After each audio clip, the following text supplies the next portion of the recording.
y'all, I'm Kacee Enzor, here to tell you what happened around school last week. On Tuesday, classes were canceled in order to give the students the ability to serve for Campus and Community Day. Students fanned out all over Jackson to serve on different projects. One area that saw a lot of help was J-Crib, another was a retirement community. Most of the projects involved manual labor. Landscaping, painting, organizing storage facilities were just some of the jobs students performed.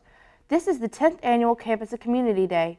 It is a time for the student body to give back to the Jackson community to commemorate the assistance union received after tornadoes hit the campus.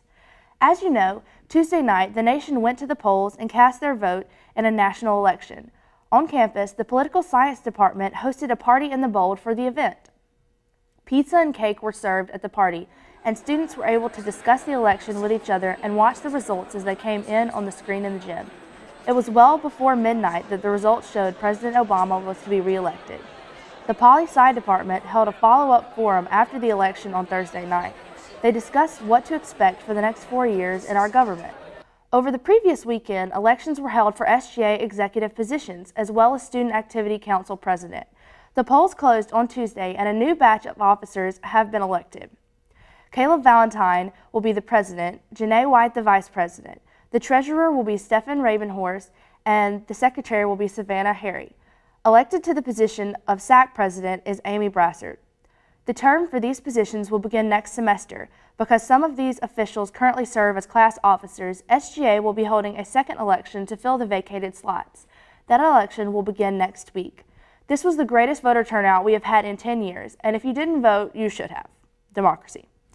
On Thursday night, the music department hosted their annual fall choral concert at First Baptist Church, Jackson. 4 different choirs performed at the event. Proclamation opened the event by singing from the balcony of the sanctuary. Then the men's choir performed. Something special about this is the first all-male choir in the music department's history. Then the women's choir performed. Their numbers are much more than the men's choir, and they filled the church with their voices. The second half of the concert brought performances by singers and proclamation choirs. A couple of the songs featured were a tribal chant called Dulaman and the hauntingly peaceful song Sleep by Eric Whitaker. That's all for last week. I hope everyone has a wonderful Thanksgiving break. For more union news, be sure to follow us on YouTube and Facebook. Reporting for U News, I'm Kacee Enzor. Keep it classy, Union.